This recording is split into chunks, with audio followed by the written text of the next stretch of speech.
Okay, hello. This is me, my Fredo. I'm trying out this stream. I'm actually hearing myself right now, so I know my audio is working. I've not really done this properly before. I did a little test stream just before, but today I'm just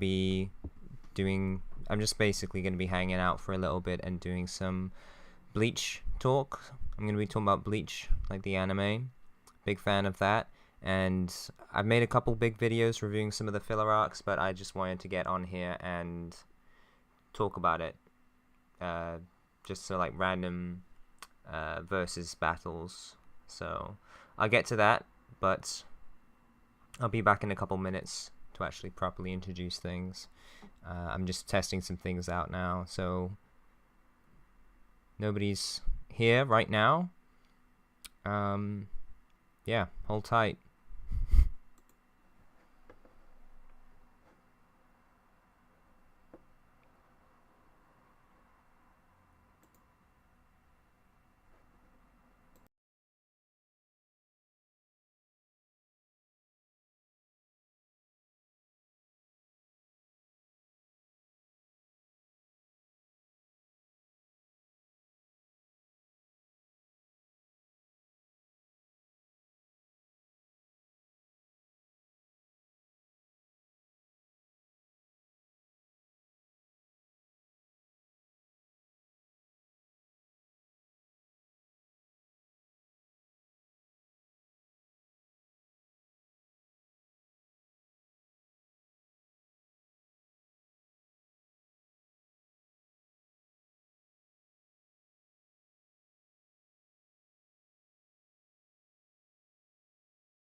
Okay, I think I'm ready.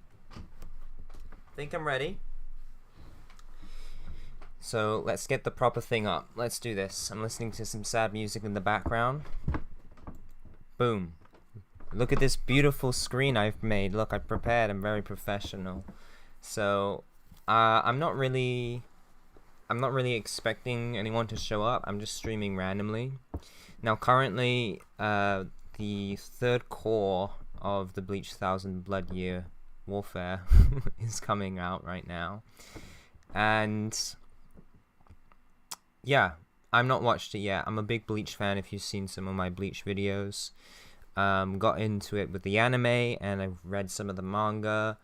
Now I've watched Bleach up until the Fullbringer arc twice now, and I'm on my third rewatch. I've only watched the Fullbringer arc once, and today I just wanted to hop on live and just do some random versus fights.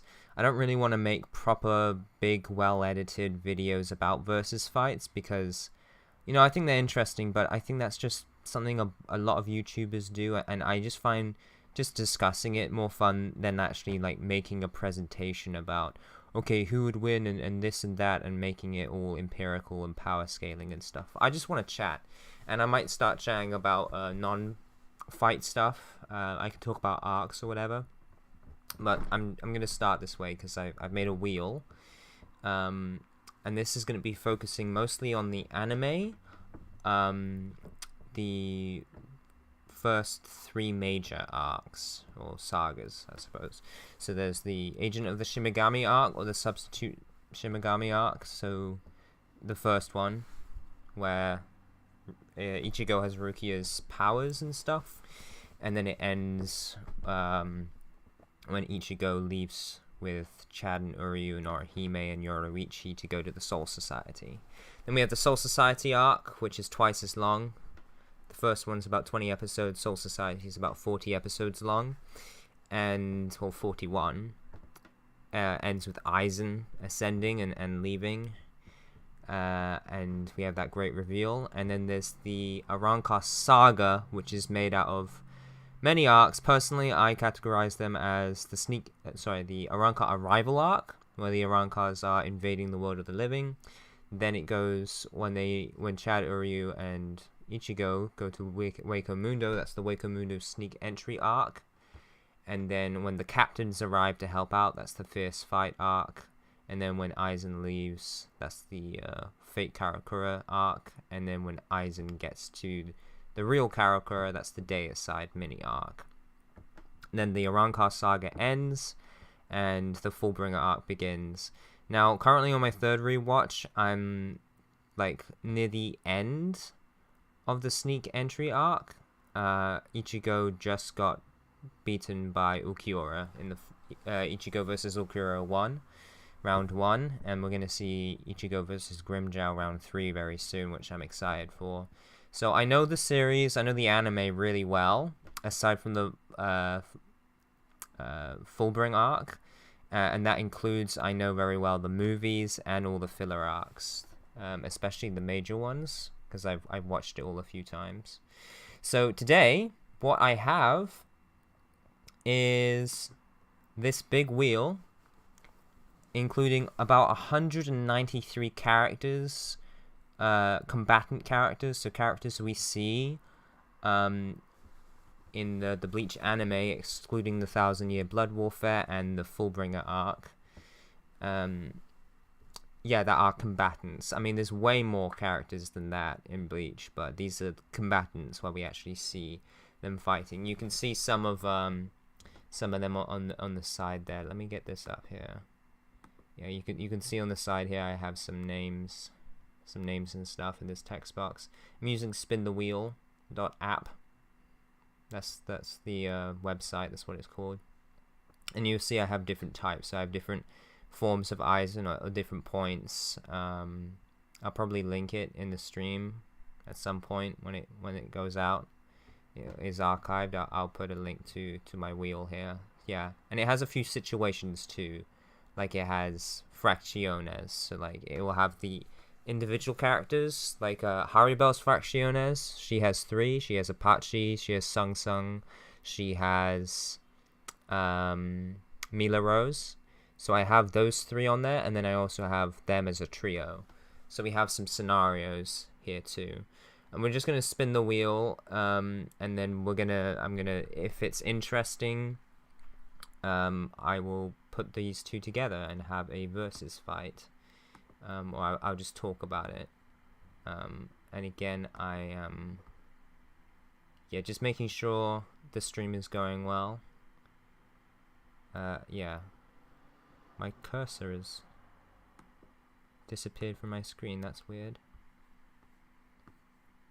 My cursor's completely gone. I've never had this happen before. You know, good thing my screen I'm using is a touch screen too. So we're going to let's do it. Let's do the first one. So we're going to spin the wheel, see who we get. Amagai! Captain Shusuke Amagai from, actually my last Bleach video was about the new Captain Shusuke Amagai arc, or the Bakoto arc, or the Kasamioji Conspiracy arc. So Amagai, that's a really interesting one to actually pull. I really like Amagai, so I'm excited. So the second spin is who he's going against. If it's not interesting, I'll spin again. Noba. Noba is... Oh, man, this is lucky. Noba is one of the mod souls from the Bout arc. So I suppose this can be a little test. This is a little test for us. So this is what I'm going to do. I'm going to go back to the versus thing. And then I'm going to say...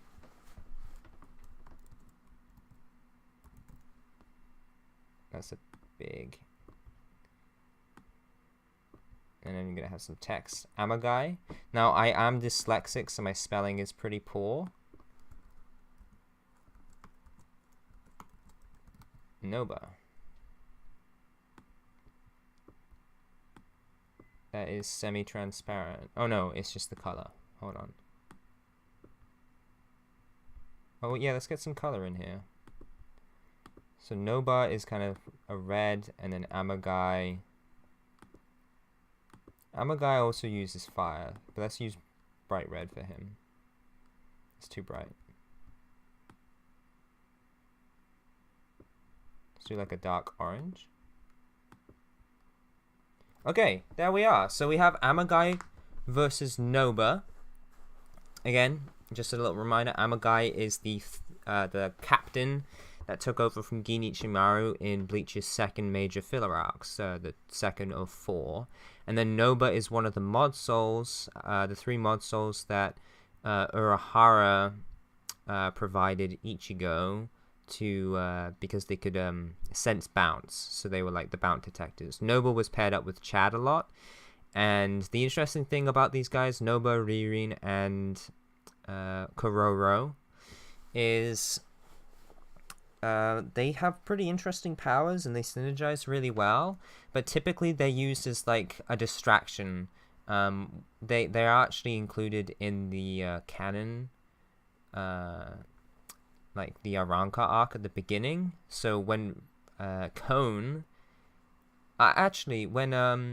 Renji is fighting Efort Grans, they appear and they help Renji out and use their combo, but basically it just kind of distracts him for a bit and doesn't work. So Noba typically plays a role in a trio, and that trio works synergistically together. Noba's role in that trio... No, I think Noba is probably the strongest out of the 3. Kororo can copy somebody's likeness and abilities. He often copies Renji's Shikai. And he can do the Shikai, he can do all that, but it's his own... It's kind of his own spiritual pressure or spiritual energy fueling it. So it's not... He's not that strong. So he can imitate a technique and a style, but he's not that strong. It's mostly just to trick enemies or to distract them a little bit. Ririn can do illusions, which can, again, distract. They're kind of distractions. Noba is the one who actually can save people and is a lot more useful. He can teleport. So it's a disjointed teleport. So he can be on one side of the field.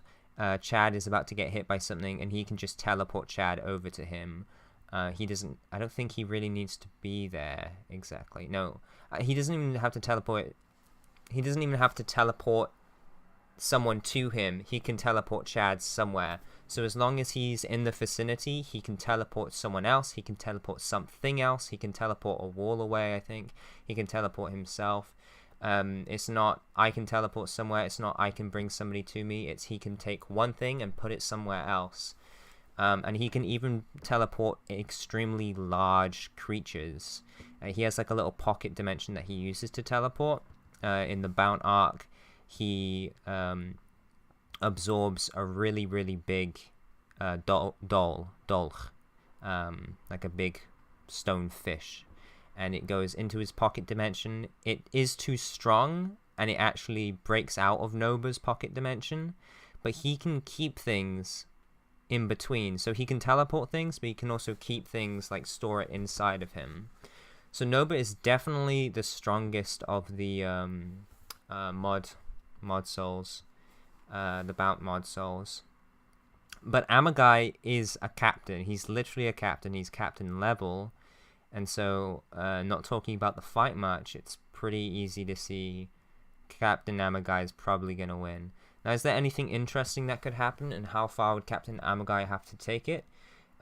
We see him being very, pretty skilled, a pretty standard captain, probably doesn't compare to the senior captains at all, but in terms of the lower powered captains, like Soifon, Hitsugaya, Sajin, Soul Society, Tozen, I would say he would be able to put up with them fairly well.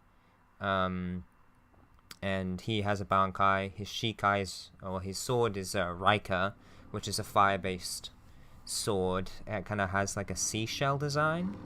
So his Shikai is Raika. He gets a big shell and he can like set off fire explosions. A bit like it's a bit more Momo than it is Yamamoto. So it is more Kido based than like actual fire, it seems like. Yeah.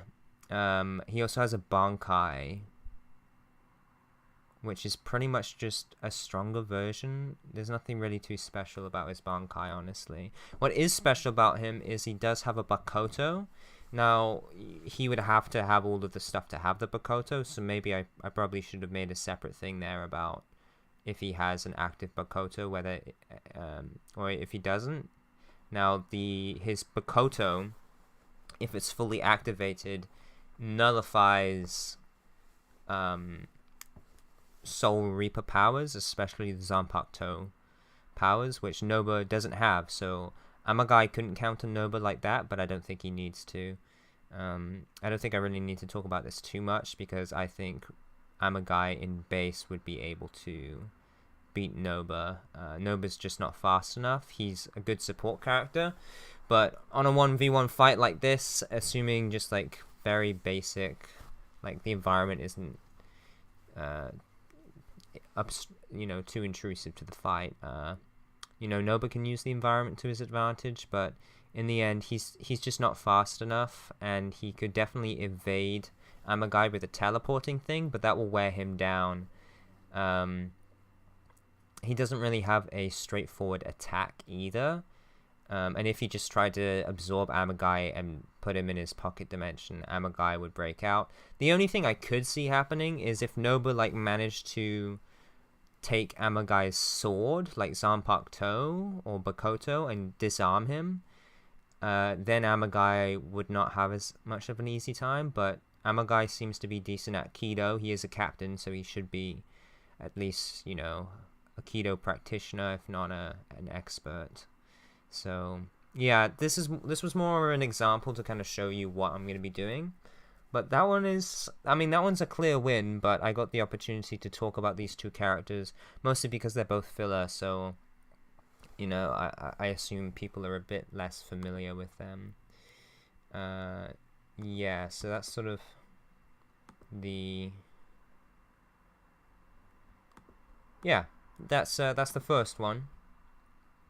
So let's go to the next one. Maybe I should have some text saying what number fight we're on. So let me grab some more text.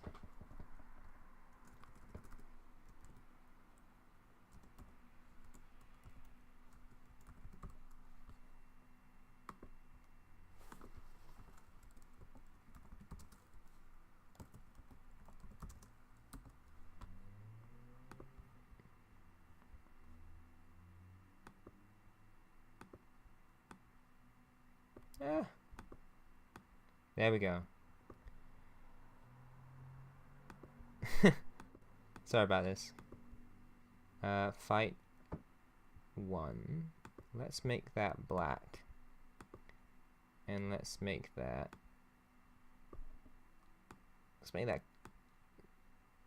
Yeah, let's make that small. Okay. So fight number 2. Yeah, I'm doing it, guys. Okay, fight number 2. So let's see who our first contestant is for fight number 2. So Amagai wins that one in base form, by the way. Okay, I don't know if that's how you spell Kuchiki, but first up we have Byakuya Kuchiki, which is very interesting. I didn't actually give any other variations on him. Because I think, I'm sure he improves in the... I've not seen his fight at the end of the Fullbringer arc, but I'm assuming he's probably stronger there, and in the 1000-year Blood Warfare arc, I know he's a lot stronger. But again, this is all the kind of combatants up to the end of the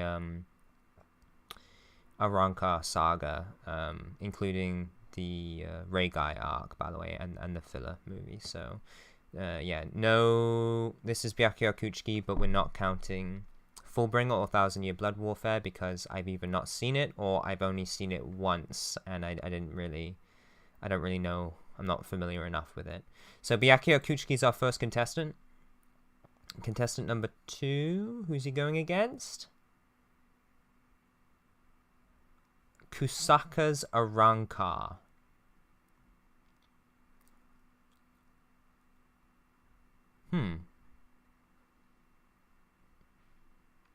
Okay, I don't think this one's going to be too complicated. Oh, look, I still have the fight text there. Sorry about that.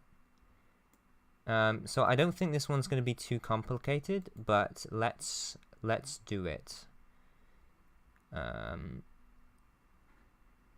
So I'm just trying to find myself here. There we are. Okay. So we have. Okay. Pardon my horrible spelling again, but it was Byakuga?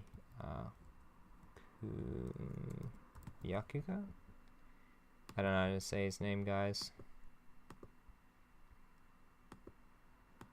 Byaku, is that a horrible spelling? Byakuga. I don't think it's horrible spelling, but I'm pretty sure that's not correct. Let's give him a blue. Byakuga versus... Now this is a kind of a funny one. So this is another dual one. This is not a single character, but I didn't know their names.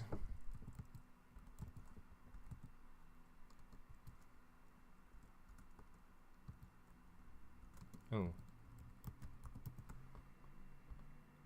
Okay. Okay, I don't think I can actually... I don't think I can make it, like I can't enter. So I'm gonna have to make it kind of small. Alright, that's fine, we're learning. So, Kusaka's Arrancar, for those who don't know, that is from Diamond Dust Rebellion, the second Bleach movie, by far the worst Bleach movie. And what we have there is we have two Arrancar. I might get a picture up of them. It's weird. Kusaka's basically like a rebel who wants to steal the Oin, and he has the same Zanpakuto as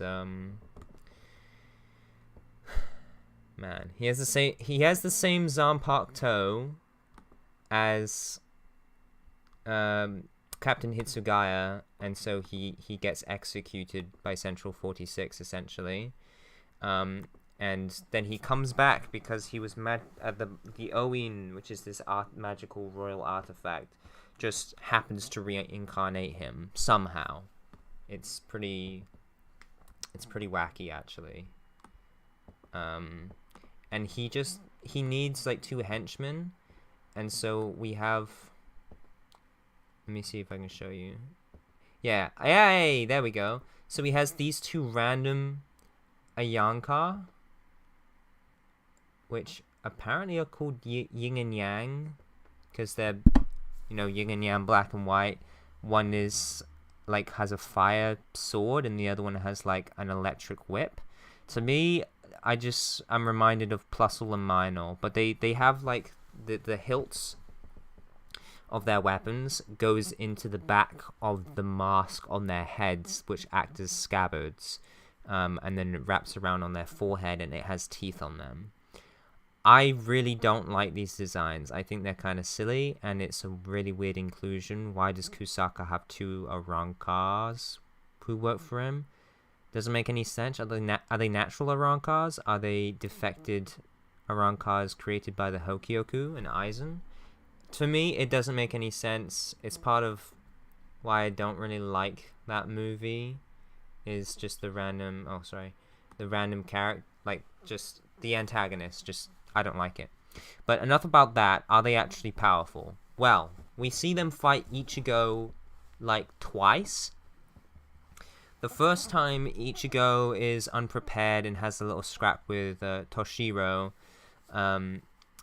Ichigo gets hit by them, by their combined attacks, and the Arrancar yin and yang, I suppose, are pretty confident they got him.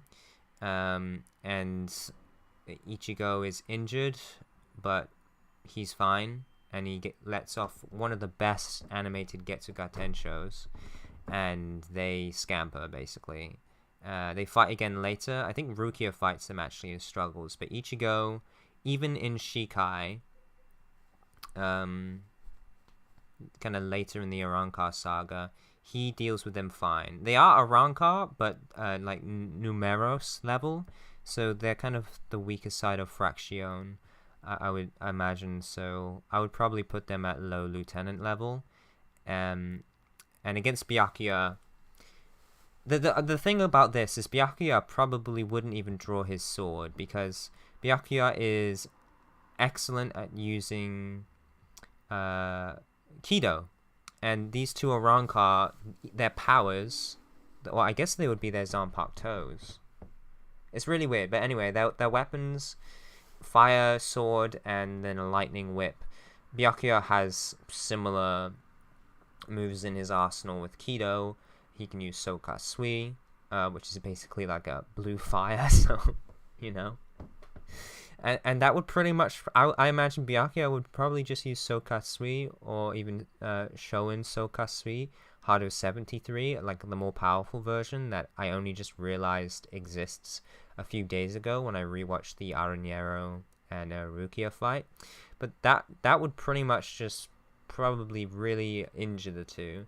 Even though there's two of them, come on, I imagine even if Renji fought these two, he would probably have a decent chance of beating them with Bankai. With Byakuya, I really don't think he would even need to draw his sword, so I think it would be fine. I think the fight goes to Byakuya. But Kusaka's Arrancar are a really strange inclusion in the Bleach universe. Yeah, they're an odd couple. Oops, I lost my stream, sorry. Yeah.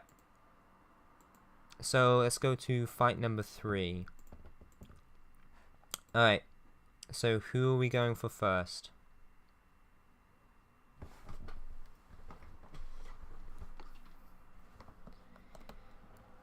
Okay, weird one. So what that, we have Ichigo, but what that bracket means, hollow, I can't spell this, but adhuches, full.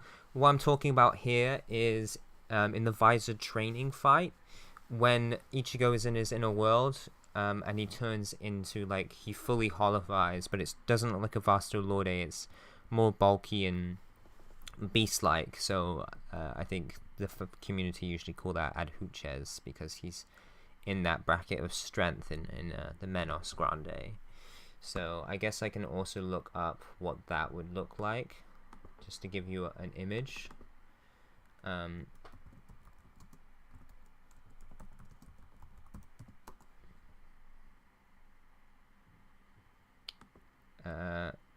So this is an art. Sorry, this is an artwork right here. I'm wondering if you can see that. Yeah, so this artwork right here. This is some fan art. This is not the show, so big ups to whoever made this. But this is the form I'm talking about. And he does, when this happens, he does have his Bankai. So he has Tensa Zangetsu. For some reason, even though I don't remember that really happening. Anyway, so that's the one I'm talking about. And let's see who his opponent is. Hopefully we're going to have a more balanced fight here, because the last two were pretty one-sided. Love! Okay, this is an actual interesting one. So Love Akiwara? Okay. Okay, let's write this down. So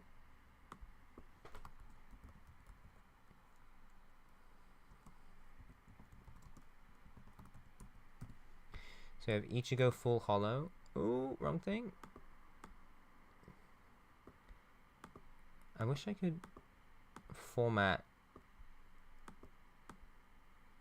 I'm just gonna have to do it like this. This is me testing out. Maybe I need to add some more text stuff here. I guess I could just make it smaller.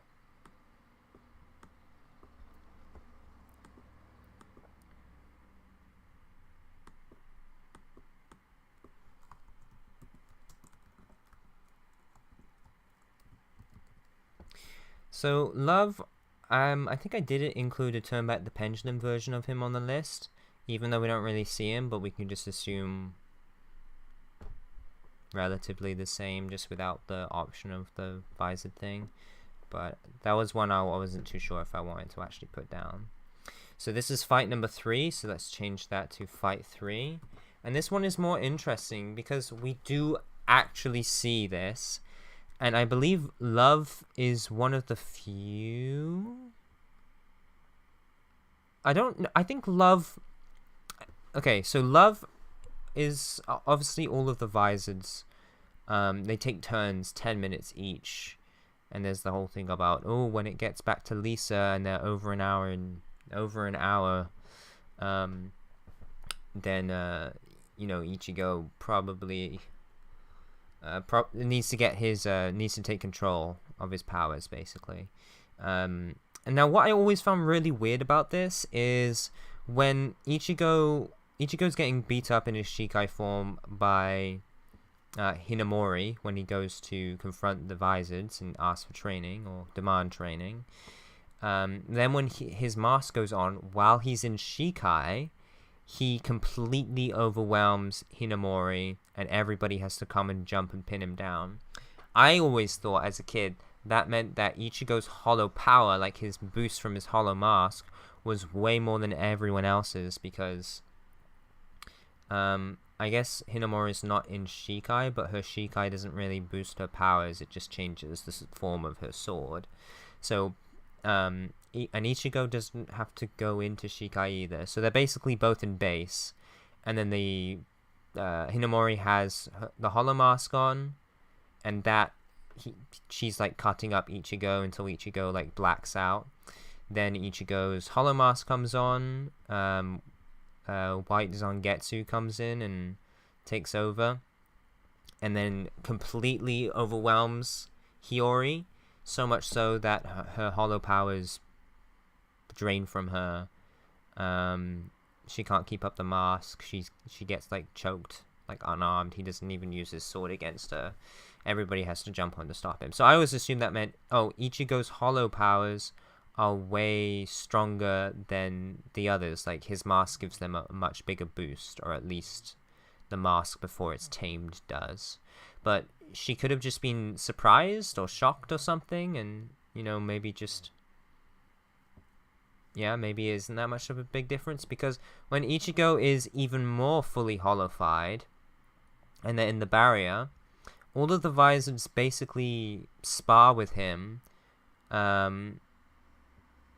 and they all end up fine. They get a little bit injured, a little bit cut off. They're kind of tired when they come out, and they're trying to avoid him. But Hinamori didn't even manage to avoid him. She just got completely... Oh, sorry, not Hinamori.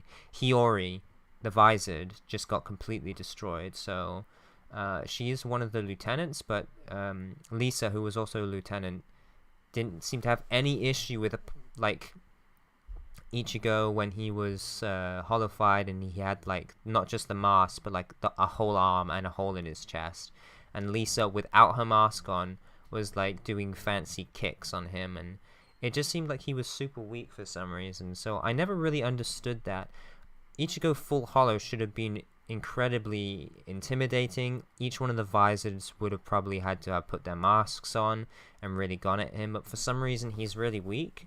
I don't know if it's because Ichigo isn't there inside, so it's not a combined Soul Reaper hollow powers, it's just the hollow powers.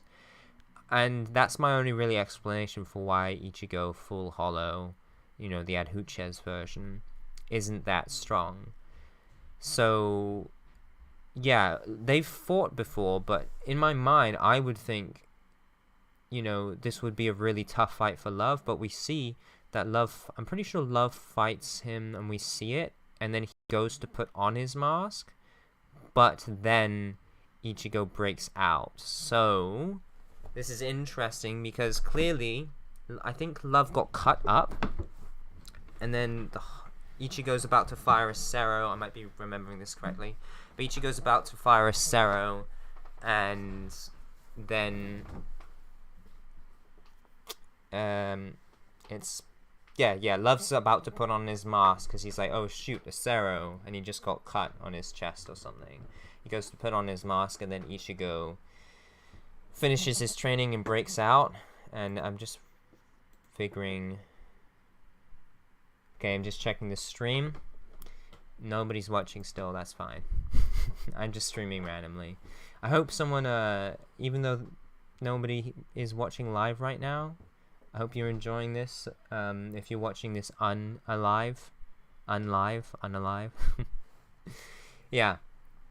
So clearly, this is interesting that I randomly got this, because this was a fight that actually got interrupted by Ichigo, like actually Ichigo in actuality. So what would have happened? We see that Ichigo blocks Sero's by putting on his mask against Ukiura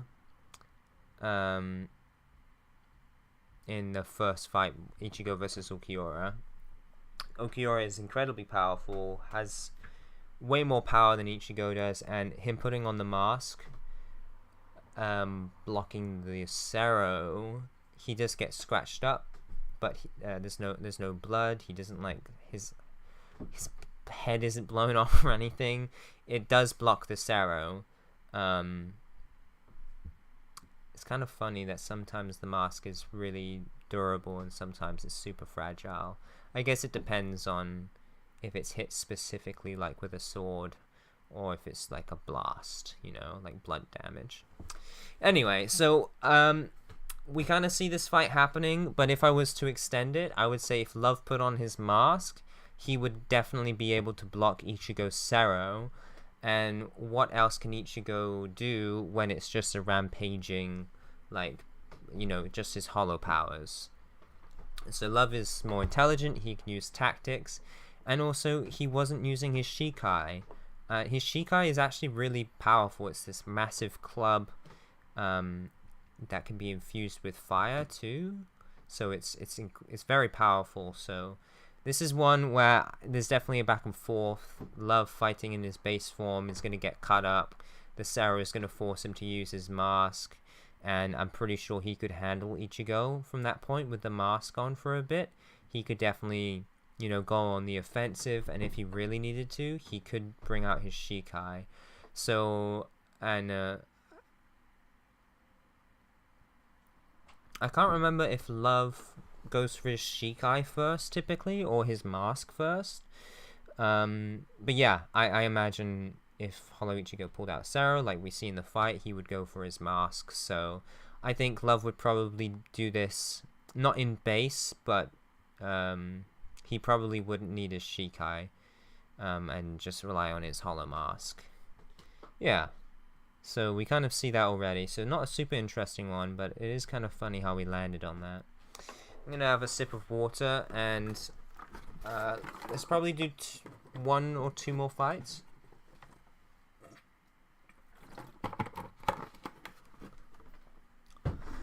Yeah, I think I'm doing okay. I'm doing this stream. I'm doing the stream.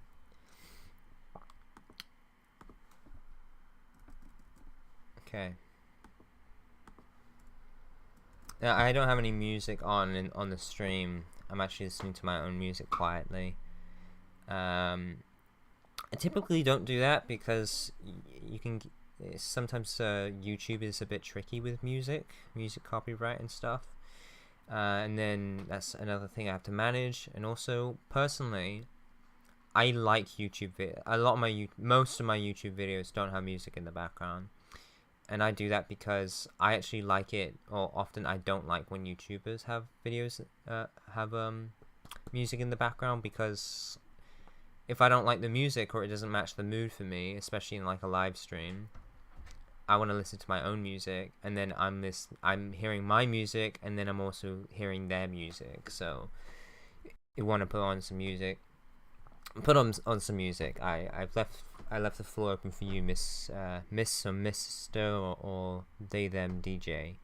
So let's go back to the wheel and see what our fourth fight is. So we've not had anything crazy. The first two were kind of one-sided, but they're at least interesting characters to talk about.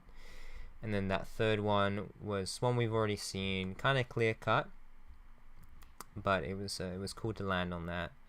Maybe I talked about it a bit too much, but that's fine. So the first one is Charlotte Coolhorn.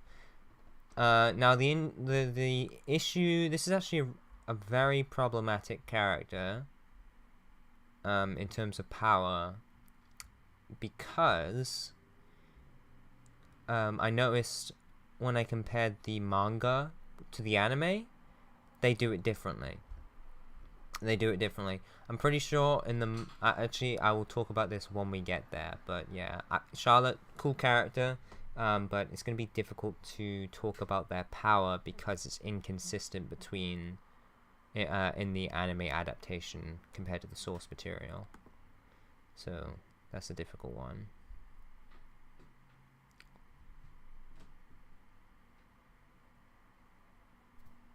Blanks.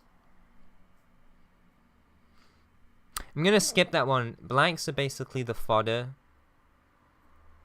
entities from the first movie. I'll just say this: Charlotte would beat the blanks easy. The blanks are like, they'll probably give regular Soul Reapers a tough try, but even like a sixth seat would deal with the blanks. And Charlotte Coolhorn is at least lieutenant level probably. So let's do another one. So Charlotte Coolhorn versus AIZEN Chrysalis. That's also ridiculous. That's a ridiculous one too. AIZEN probably would only have to flex his spiritual pressure, and that's all he would have to do. So that one's a ridiculous one. Let's do another. Charlotte versus Oko. Again, that's a ridiculous one. Should we do it anyway? I don't want to spin like 800 times, but Oko is basically an insanely powerful filler character, like insanely powerful. He would be a rival to Stark, maybe. It's insane. I'm gonna do another spin. If this one is bogus too, we're just gonna have to go with it because I've spanned a lot now. Kenpachi. Okay, that is actually a good one. That's a way more interesting one. That's why we respin. So let's go back to sorry, you might be able to hear someone in the background there. I'm just gonna mute my microphone as I put in the text for these two guys.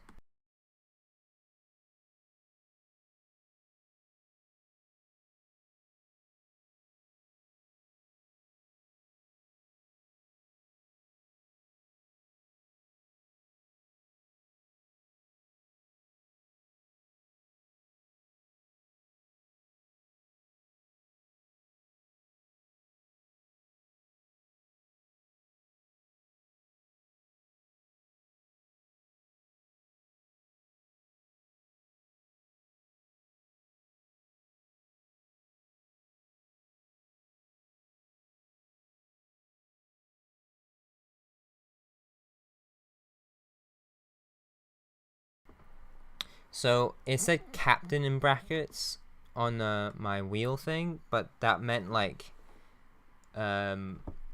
basically his time in the Soul Society. So like, but after he went, yeah, after the Rukon, after he was in the Rukon district, and he killed the previous captain of Squad 11. Oh, I didn't add Ichinose to the list, by the way. I forgot. So I think that's the only character I forgot. Like the combatant characters. Yeah. So Kenny, basically when he became captain, and then let me actually check the wheel.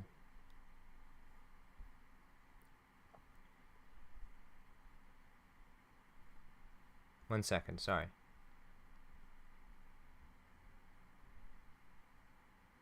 Oh yeah, so I have Rukon, Captain, and Waco Mundo. Yeah, so by Waco Mundo, he is unlocking a lot of his restraints.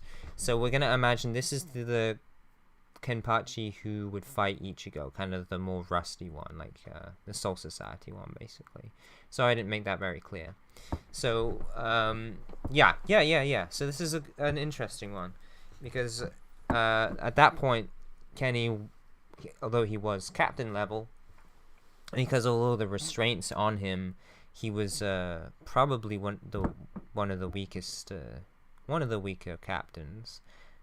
Even though he both took on Kaname and Tozen, so actually he was mid-range, and it was like, well, he's going to get so much stronger if he actually learns his Shikai or Bankai or whatever. Yeah. Charlotte Coolhorn. So what I mentioned about him being problematic is not because of the way he looks. I think he looks really cool. I think he's a really fun character. I think his resurrection is a bit ridiculous. Apparently there's a similar character called Pepe in the Thousand Year Blood Warfare arc who reminds people of him. But I think Charlotte's kind of interesting, and I really like the humor in the fight with like the long attack name. And it's sort of interesting that Baragon, kind of this very old ancient king, has this like a very serious character, like a very, I am king, I am a god, and whatever. And Charlotte is probably one of the most comic reliefs, or the most chill of the Fractiones. Like there's the battle. I'm getting psyched up for battle guy. There's Findor. There's all of the other ones are way more serious, and Charlotte is a bit more comic relief with some very like flamboyant clothing that Yumichika finds ridiculous or stupid. Or no, I think Yumichika doesn't. I mean, Yumichika is very petty. I love Yumichika, but yeah, he is very petty. Charlotte's weird. So what I was saying was, what was problematic is in the manga. So I believe there's a couple of things that happens. The only person Charlotte fights is Yumichika. That's the only fight we ever see between Charlotte. Yumichika is let's talk about Yumichika. Yumichika is the 5th seat in Squad 11. Squad 11 is kind of weird because Yachiru is the lieutenant. Even though she could probably be there, it's basically because we don't know much about Yachiru at this point.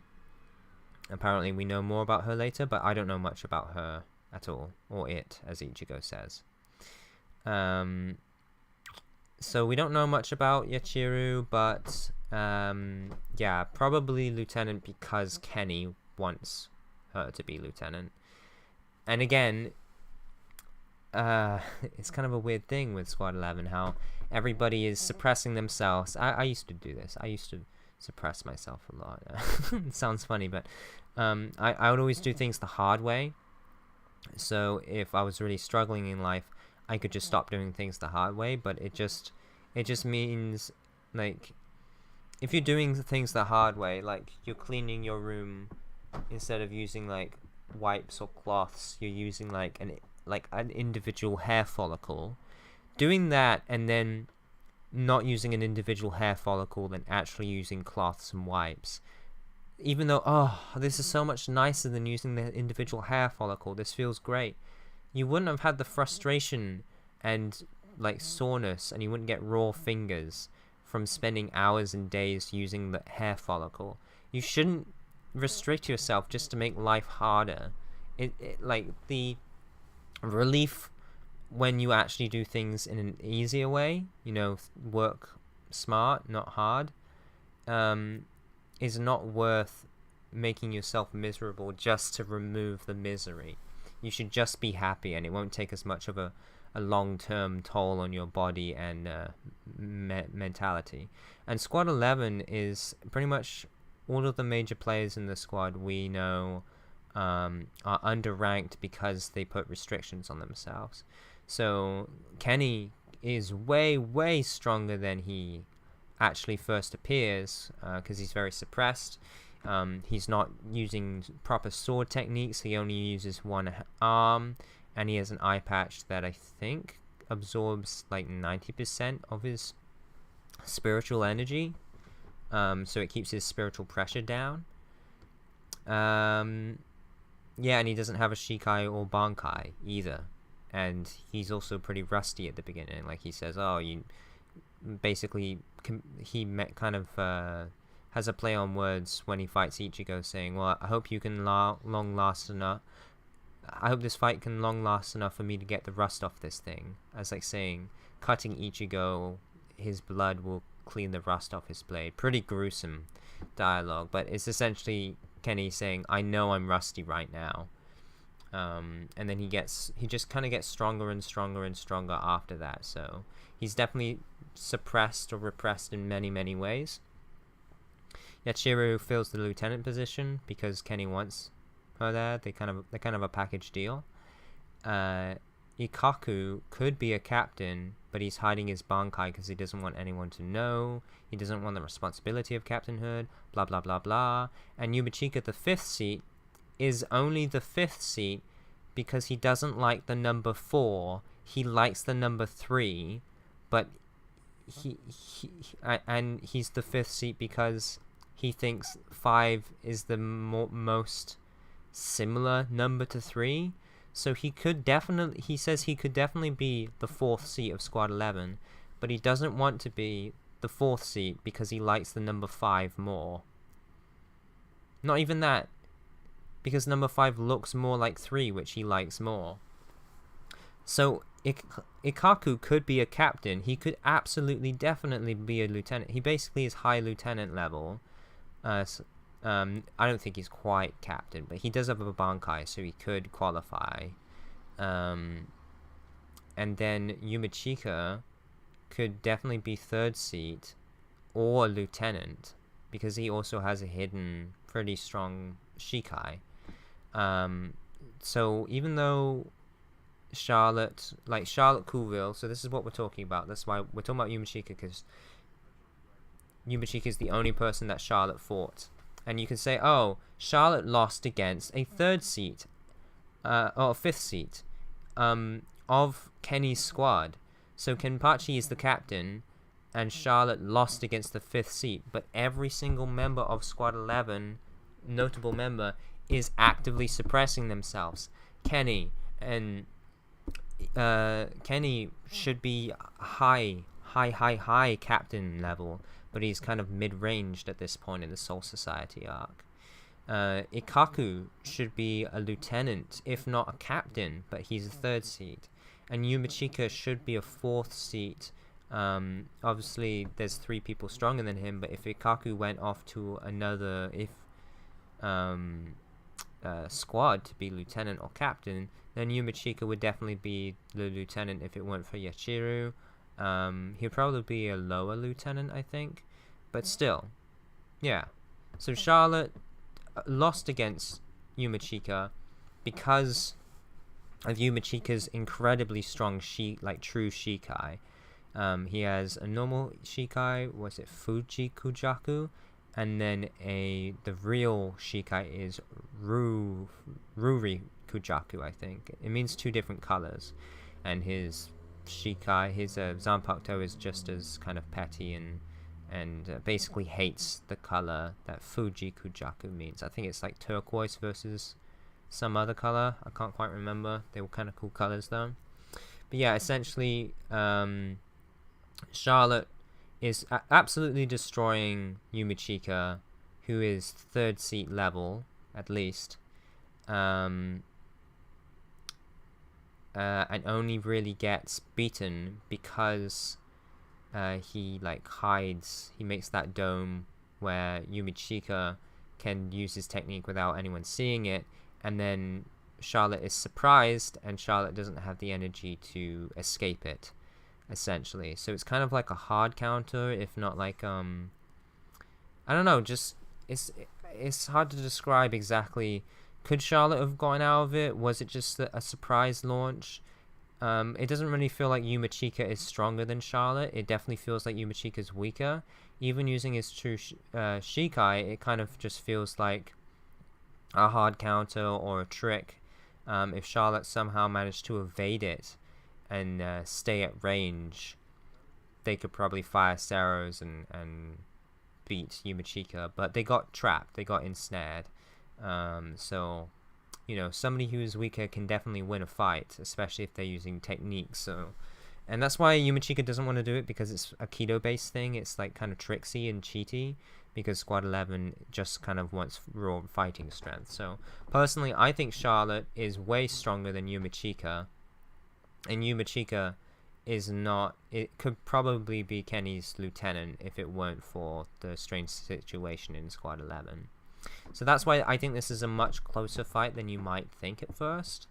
And one thing I was talking about with Charlotte being kind of weird or problematic in terms of fighting is Charlotte in the manga. So in the fight between Yumichika, there's basically 2 instances that I remember. It's been a couple years since I watched this fight, but 2 instances I remember. Firstly, I think they do like a drop kick or like an elbow, and Yumichika gets smashed into the ground, and he like breaks his ribs or his arms or something. Like he makes a note like, my arm, he broke my arm, or he broke my ribs or something like that. And then he also fires the Sero and damages Yumichika. Yumichika is like slumped over, and then he uses his final ability, and then that's when Yumichika pulls out his trap card, basically. So there's sort of 2 major hits that Yumichika takes. Now, I believe in the manga, those 2 major hits happen in the released form. That kick where Yumichika's arms or ribs get broken is in the release form. And then I believe the anime, for some reason, changes it and makes that hit happen in Charlotte Coolville's base form. So Charlotte has not used their resurrection, like their sword release, where they can get like a few times stronger and get extra abilities. So in their weakest form, they do the same kick that in the manga took their stronger form to like be that physically impressive and like just completely, you know, break Yumichika's bones. In the anime, which is sort of what we're basing this off, Charlotte does that in their base form. So that's a big discrepancy. Can you imagine if you know, what does Grimjow do in his release form? He roars, he like shouts, and just the power of his spiritual pressure being released with his voice like almost blows Ichigo backwards while he's in his hollow mask, right? And he's like, whoa, just by him shout. Imagine if Grimjow did that when he first pulled up into Karakura without releasing his sword. He just shouts, and like buildings are trembling, glass breaks, like street lamps get blown over. That's the difference we're talking about. Base versus resurrection. So in the manga, I would say, oh yeah, Charlotte would definitely have to be in his resurrection to manage to like box with Kenny. I definitely think Kenny probably is still gonna win, but Charlotte with the Sero can definitely do some damage to Kenny. But if we're talking about the anime, Charlotte should be able to fight Kenny pretty well without resurrection, because they completely physically overwhelmed and broke Yumichika without even releasing.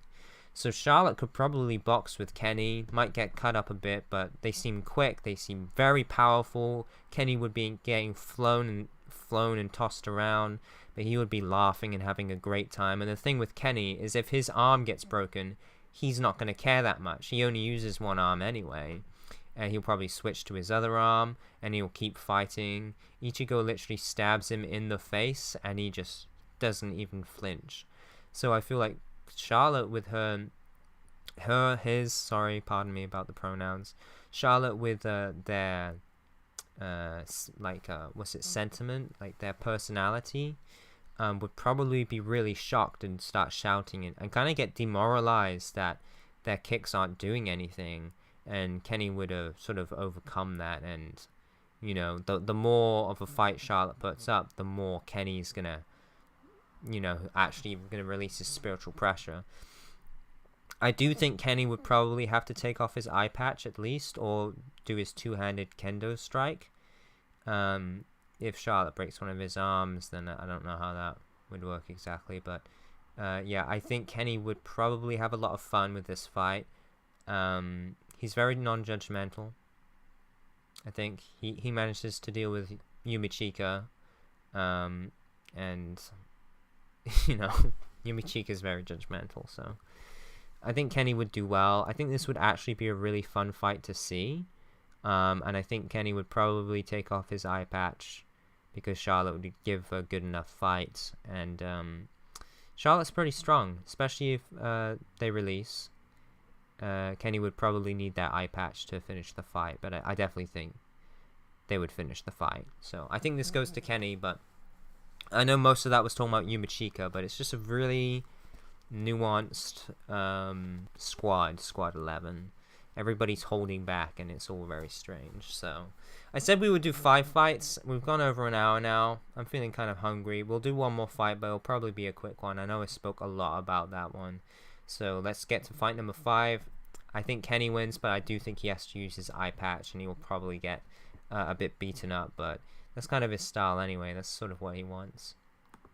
So yeah, I hope this is interesting for anyone watching.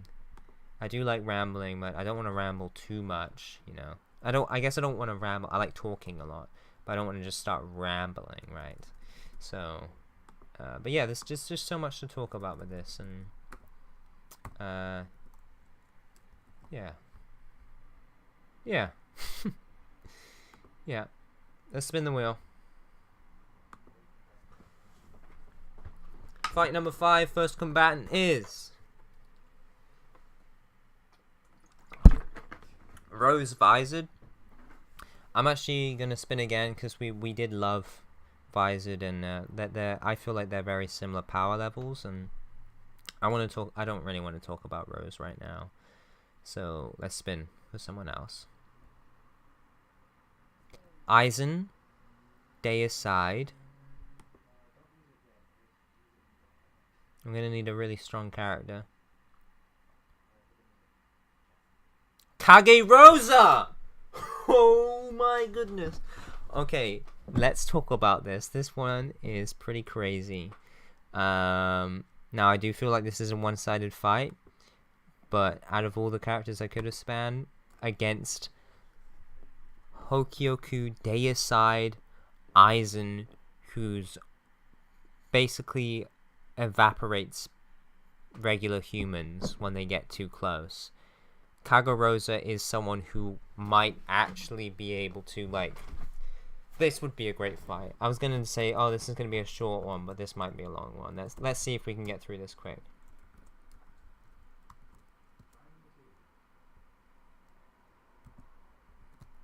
I don't know if I spelled that right, but essentially Deicide is like the mini arc when AIZEN leaves fake Karakura Town and is just walking around regular Karakura Town and not making the Okin, kind of waiting for Ichigo to come out so we can have his final fight and be pushed further and whatever before he goes and gets the other thing, plot contrivance, you know.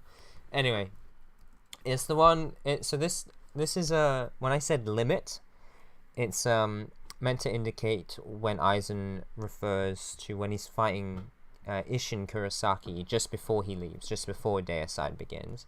He says, I'm beginning to reach my limit as a Shimigami, that is. Essentially saying, if I didn't have the Hokyoku with me, I would basically start to be tired out or worn down. I've been fighting for a long time now, and I've beaten basically all of the Visored and the Gotei and some of my own Esparta. And at this point, if I didn't have the Hokyoku and I was just a regular Soul Reaper, I would probably be reaching my limit. But I have the Hokyoku and I'm evolving and stuff like that. Yeah, so that's what I meant by that. So it's basically his fight after, like, his fight, the very end of his fight with Isshin and Yoruichi and sorry, I'm blanking a little bit. Isshin, Yoruichi, and Urahara. So like, between that and when Gin betrays him. So we don't see too much fighting stuff. We'll probably have to base it off of the end of that fight or that fight. Yeah, it's sort of a weird point because when he finishes the fight, it's basically the form he takes at the very end of the fight, and we see him chasing around Ichigo's school friends. So it is weird, but it's basically the one where his chrysalis stage breaks open and the idea is he's probably slightly more powerful now, because instead of being in progress, or at least he might be the same powers as Chrysalis Phase, but when they like punch him and they see inside and he's just goop, he has become solid, like he's consolidated, so that power is there now. Like, maybe if in the Chrysalis stage they kept on fighting him and breaking him open, he could have just like regressed or failed to evolve, but now it's over, that's his power. So I'm assuming Aizen is as powerful as when he's fighting Ishin, Yororichi, and Urahara, but he doesn't have the risk of, if he gets beaten up too much, he's going to regress. So he's at least that strong, if not stronger.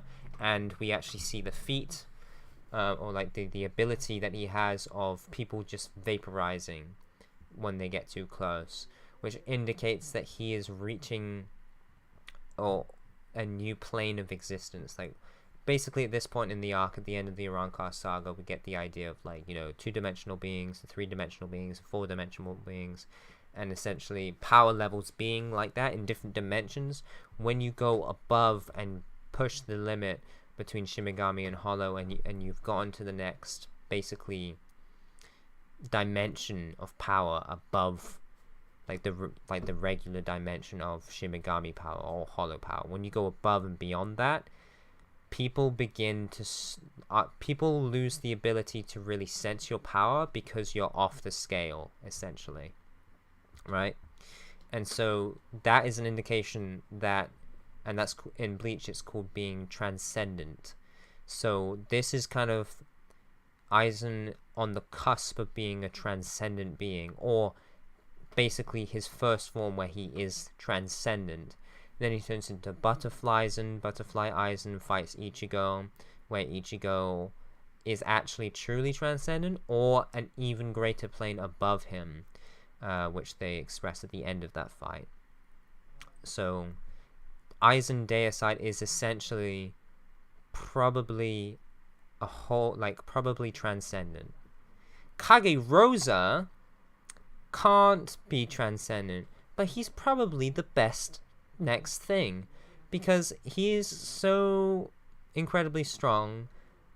Even before he fuses with Nozomi and becomes Okuto, his original form, KAGEROSA, so Ichigo, after defeating Aizen, and he's losing his powers slowly, but he, you know, it's more if he strains himself too much, he like has a hiccup, or, you know, he can't, like, it's basically destructive on him. But essentially he's not, his power level is quite similar to like Ichigo versus Yami, like after he fights Ukiura. So we're pretty much at that type of power level, essentially. So pre-Dangai Ichigo, we're kind of at that power level, but with the risk of if he strains himself, he might start losing his powers, or he might have a spasm or like a seizure or something like that. And KAGEROSA fights this Ichigo. Ichigo does a massive Getsuga Tensho with his hollow mask on, I believe, in Bankai. And he just kind of puts a bit of effort in, goes rah, and dispels it completely unharmed. So KAGEROSA has feats similar to Ukiura. And actually Ukiura struggled more in base form, because he has to use 2 hands and he gets blown back. KAGEROSA uses his weapon, but he doesn't get blown back and he's completely fine, and it seems to take a similar amount of effort. But KAGEROSA also has crazy hacks. He can create Reigai, which isn't really part of his power set, but more just showing how intellectual he is. He is kind of an intellectual rival to Mayuri. Aizen is kind of above that, but KAGEROSA is more of the scientist type rather than the manipulator that Aizen is. But, you know, KAGEROSA has a bit of that in. And in fact, KAGEROSA name drops Aizen in the fight with Ichigo, where he dispels his Getsuga Tensho, and essentially says, I'm not going to use my Sanpakuto ability because I respect you. I respect your power because you're the one who took down Aizen. So KAGEROSA directly expresses respect, maybe for AIZEN, but at least for the person, you know, respects the power that it takes for someone to be able to defeat AIZEN. Kagerosa clearly, physically, is probably about as strong as base Ukiura. You know. Now, Kagerosa versus Ukiura's first resurrection, probably Ukiura would win that. And AIZEN's definitely stronger than that, because AIZEN put that around 4, you know. One of the best Esparta, but AIZEN's above the Esparta, definitely. Like, AIZEN just kills Haribel, just like straight up. Even though it's a surprise attack, he just straight up kills her. And AIZEN completely manipulated Baragon, but that was with his crazy illusion ability. And AIZEN was a little bit cautious and a little bit afraid of Stark, but still, AIZEN's stronger than Stark, especially when he starts fusing with the Hokyoku and becomes transcendent. Kagerosa's ability, but so basically, what I'm saying is, AIZEN is transcendent pretty much, and Kagerosa is not. Clearly, he's just a Soul Reaper who's incredibly strong. So by this prospect, AIZEN must win against Kagerosa, but Kagerosa is pretty strong. He could at least put up a bit of a fight. I mean, even when AIZEN wasn't putting much effort in, you know, Yoruichi, Isshin, and Urahara put together were getting some hits on him. Not that it was doing much, but they were putting some of their best efforts in, and at least managing to put him in compromising situations or damage him slightly with, like, the Shunko boosted special armor punch from Yoruichi. Yeah, so Kagerosa would be able to contend. He would be able to fight with him. Not saying that he's gonna win. Definitely AIZEN's stronger, but at this point, AIZEN is either like so confident, or the fact that his Zanpakuto's fusing with him. Maybe it just means he doesn't need. Like, it's complicated and a little bit ambiguous why he doesn't use his illusion, his I can't remember the name of his sword now. Shatter, was it Suigetsu? I can't remember, but I think it's called Suigetsu, right? AIZEN's sword, Suigetsu. Anyway, so AIZEN's illusion ability, his perfect hypnosis, AIZEN does not use this in this stage. It's kind of a mystery whether he can, but essentially he does not, and he won't. Yeah.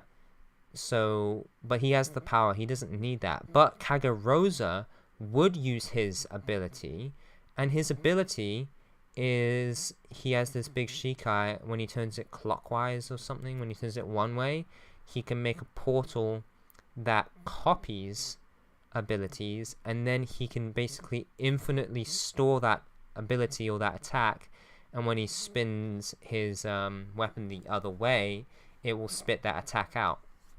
So let's say AIZEN uses a Hado. We don't really see him doing this in this form, but let's say he uses a Hado, or he swings his sword and creates this big shockwave blast. Kagerosa could suck in that attack and then throw it back at him. So even though AIZEN is so much stronger than Kagerosa, Kagerosa is strong enough to maybe take a few hits if he misses, but if he manages to take one of AIZEN's attacks and throw it back at him, AIZEN's going to be hurt by that. You know, kind of like with Baragon, your power is so absolute, the only thing that can destroy you is your own power. Let me throw it back at you. So in this way, Kagerosa actually has a way to fight back up against AIZEN. The issue is AIZEN doesn't really, at this point, use typical, like, blast attacks. He's using sword slashes, which Kagerosa can still use, but it's not so easy. Like, if he absorbs a melee slash, he can still take out that melee slash where AIZEN's arm will come out and try and slash him again, like, out of the portal. It's basically a copy of that attack and that arm that did the attack, right?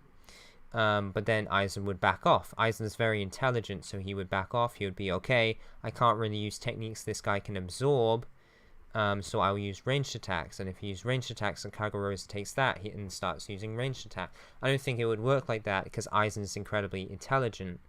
But at this point, Aizen doesn't really need to use his intelligence. His guard is completely down. He even says, why would I keep my guard up when there's no point? There's nothing you guys can do to me. KAGEROSA can also wait, can he do that? I think maybe that's Okuto that does that, where he can like stop time and then like, yeah, kind of stop time and then very, very briefly and then start attacking someone almost like it's instantly. I don't quite remember if KAGEROSA can do that, but if he can do that too, he can maybe get some hits on Aizen.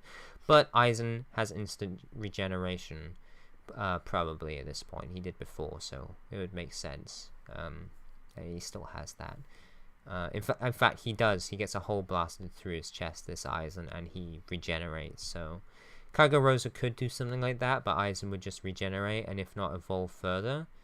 So I think KAGEROSA is one of the very, very few people who is not a transcendent being who would actually force Deicide Aizen to have to fight tactically.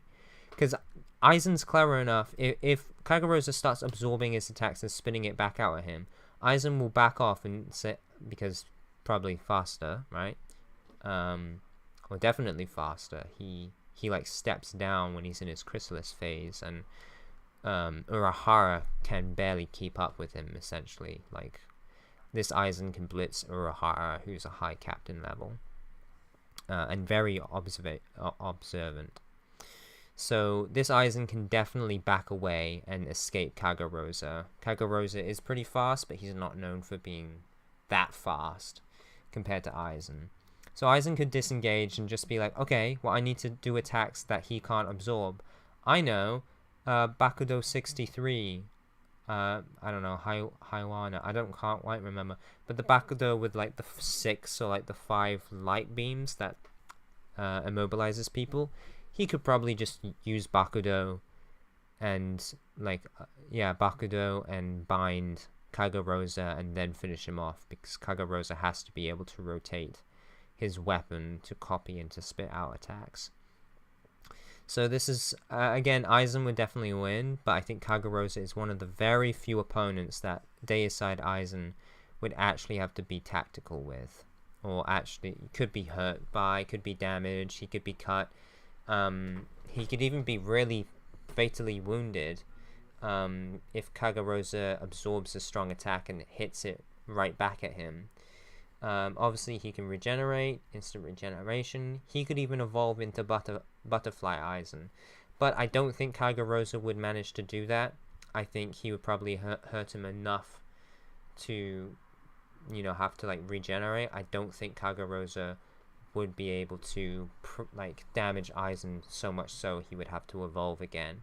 I think when he fuses with Nozomi and becomes Okuto and gets way more an incredible strength in Kido, and also uses that time stop ability, then I think he might be able to force Aizen to evolve, and then it would be over, I suppose.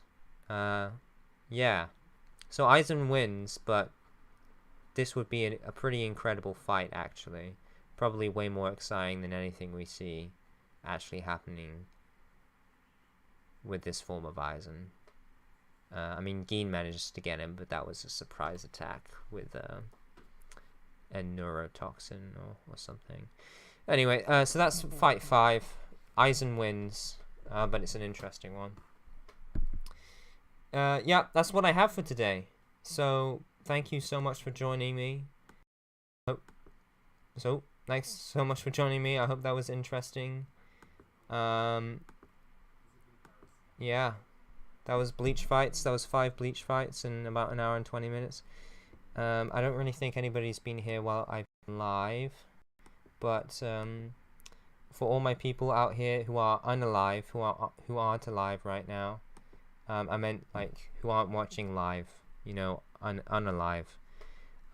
Anyone watching this video, anyone who's listened to the VOD or the archive stream, I don't know what you call it, thank you so much. I hope this was interesting. I might do a couple more of these, but yeah, I think I actually did really good with the assets, and I hope you like the cats, and I think I actually did good with the streaming and managing to keep my desktop, all my personal stuff kind of out of the way. So I hope this was a clean presentation. I hope my audio has been good. I love you a lot. God is good. God loves you. Bleach is really cool. And I'll do another one of these at least when I finish the Fullbringer arc, so we can have potentially some Fullbringer guys in here too. A lot of the fights we were talking about were pretty high level, or at least had a really strong combatant, but it would be cool to see like some pretty low you know, low stakes fights also. So yeah, thanks for joining me. Yeah, that's it. Have a great day, guys. You can hear that car in the distance. Okay, I'm gonna go have some dinner. Have a lovely evening, everyone. Or night or morning, whenever you're watching this.